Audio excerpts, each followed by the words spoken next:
Haga arpkundai terik menta unailar arhajar arpau Mentri Rangbah Gajalau Konrad Kongkal Sangma ulalit yo kejat aksyenong Sohïong ke bahab ke distrik East Khasi Hills banjurip igejing Myntri ya ke skim Sam Jongkatnat Public Health Engineering ke balayo lengbag skim Jal Jeevan Mission.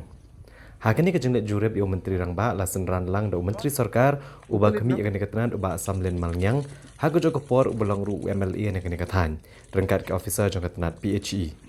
Hakini kejeng net yo kejat akan dikasyenong Konrad Kongkal Sangma ulai keren ru bagi nong song katan Sohïong kamtam kitu ke bansi ojing mentoy nak ke skim Hadin bela jurip lagi jong kikmat alo kejeng pentrai ke skim ban penpoi sekipat ba ke katan.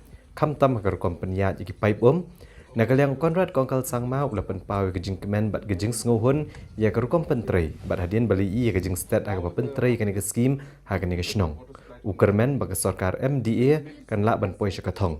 Kabala bo ban pen poi seborok televieng hakitan nong kendong haswa benai nok pra kasnam arhajar arpuar. Bat kat kum katong kalong ban pen poi sekumba arlak teli kilong yeng. Hadin kejeng jurip nak snong Sohïong Menteri Rangbah Kejela kan kesngi ulil jurip ru eka Greater Shillong Water Supply Scheme. Bat hang ni ulayo alat ru ban emerging mud bat ki head officer Jongkatnat PHE. पानी आता है पहले नहीं था हाँ पहले नहीं था ना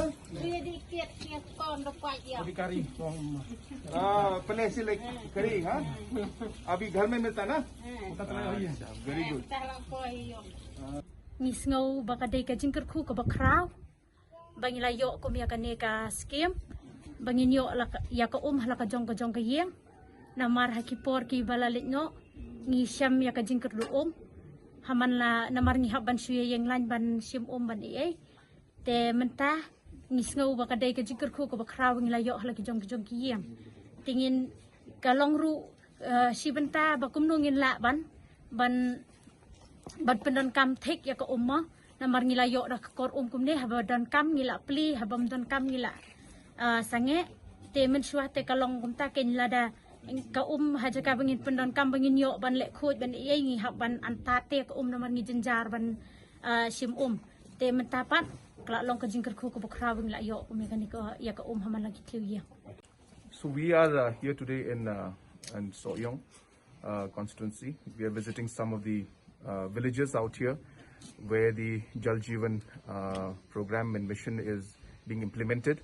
As you're all aware that the government of India has targeted to complete the Jal Jeevan mission and provide tap water to all the rural households by 2022. So we have a target of almost close to 2 lakh houses in this financial year.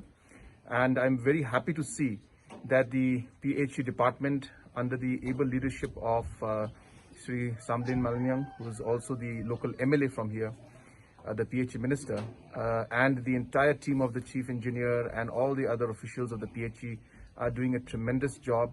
And even in such difficult circumstances and difficult targets, they have been able to achieve the targets and moving very, very aggressively forward. And I'm very confident that the team will be able to implement and reach the target that we have set for them.